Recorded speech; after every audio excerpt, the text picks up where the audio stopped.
méthode naturelle, apprentissage à partir de 3 ans, fascicule, cassette vidéo, professeur particulier, la célèbre méthode Le français en 3 mois.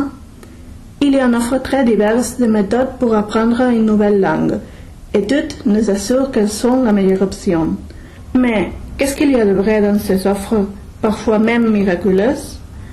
Afin d'en savoir plus, nous avons parlé avec quelques experts, professeurs de langue étrangère, pour connaître leur opinion. Raconte-nous une bonne méthode pour apprendre une nouvelle langue. C'est très difficile de raconter ça, mais je vous peux raconter ce que je fais en classe. Donc la méthode que je suis en classe, dans ces méthodes, il y a 3 parties. Dans la première partie, on fait la présentation de l'unité. Je fais premier, alors c'est très important de l'acquisition du vocabulaire et de la grammaire des structures basiques. Donc, premier, je fais la présentation du vocabulaire et de la grammaire, et des structures, et après, nous faisons des exercices par écrit. C'est la partie plus théorique. Et après, on travaille la phonétique et la compréhension.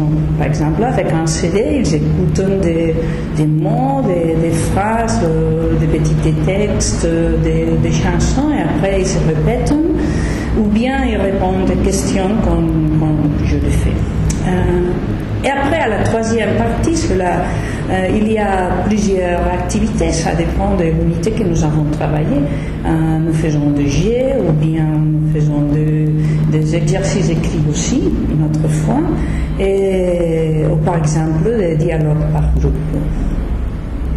C'est très important aussi pour moi de faire à chaque classe, pendant les premières 10 minutes, une petite révision de ce qu'on a travaillé dans la dernière classe, pour contrôler leur évolution individuelle.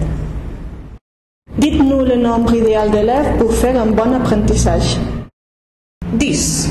Je pense que 10, c'est le numéro excellent, parce qu'on peut faire des activités, des jeux, et en même temps, on peut suivre l'évolution, leur évolution individuelle.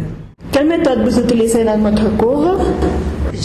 Dans mes cours, je fais d'abord un premier contact avec, si on va parler de la robe ou on va parler d'événements ou des parties du corps, j'essaie de leur faire sortir des mots qui puissent ressembler à sa langue ou quoi que ce soit. Et après, à partir de là, on commence à travailler les exercices et quelques points de grammaire.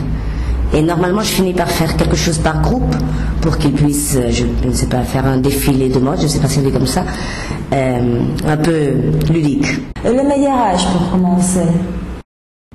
3 ans, je crois. C'est le plus petit tu es comme une éponge. Pour le sang, pour le R, pour les nasales, c'est beaucoup plus facile. Quelles suggestions vous feriez pour améliorer l'enseignement de la langue étrangère? Je crois que c'est très utile, ce serait très utile d'avoir des ordinateurs en classe pour pouvoir travailler la partie orale, par exemple, pour faire les écoutes, pour pouvoir faire des autocorrections et tout ça. Ça irait très bien. Et à eux, ils sont très contents quand ils utilisent l'ordinateur.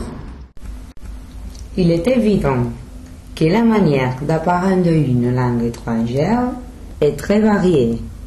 D'ailleurs, chaque personne aura ses trucs et ses préférences. Mais dans ce reportage, nous vous avons donné des idées pour réussir dans l'étude de n'importe quelle langue. À partir d'aujourd'hui, toutes les réticences à l'apprentissage des langues devraient avoir disparu, car c'est seulement une question de volonté.